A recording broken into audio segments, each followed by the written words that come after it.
It started with a voice on the radio. Jamie had bought the old shortwave unit from a thrift store, drawn to its cracked dials and vintage hum. It was a curiosity, just something to break the silence in the cabin during the off-season.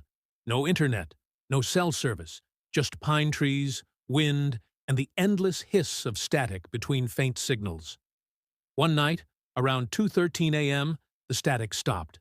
A voice came through.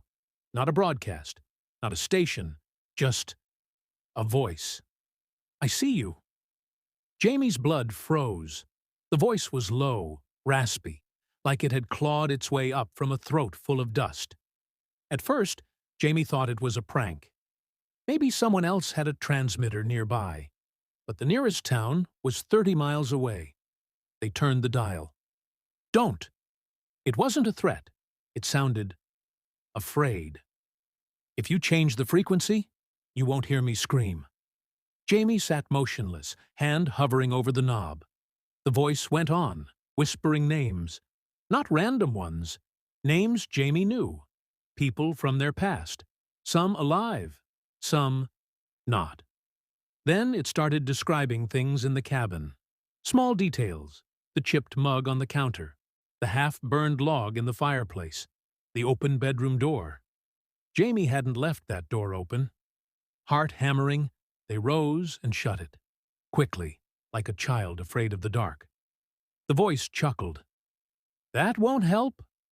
Over the next nights, Jamie couldn't stop listening. It became a ritual.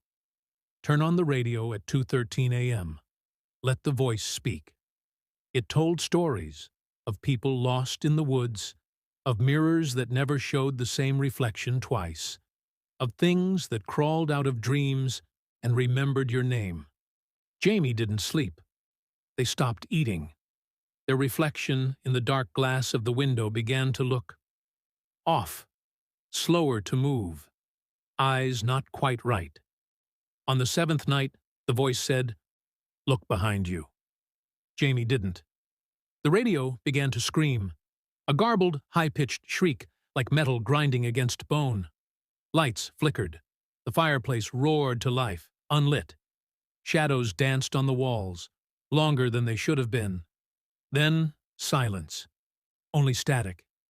And then a new voice, their own. "If you hear this, it's already too late." Now the radio is quiet again, but every night at 2:13 a.m. it turns on by itself.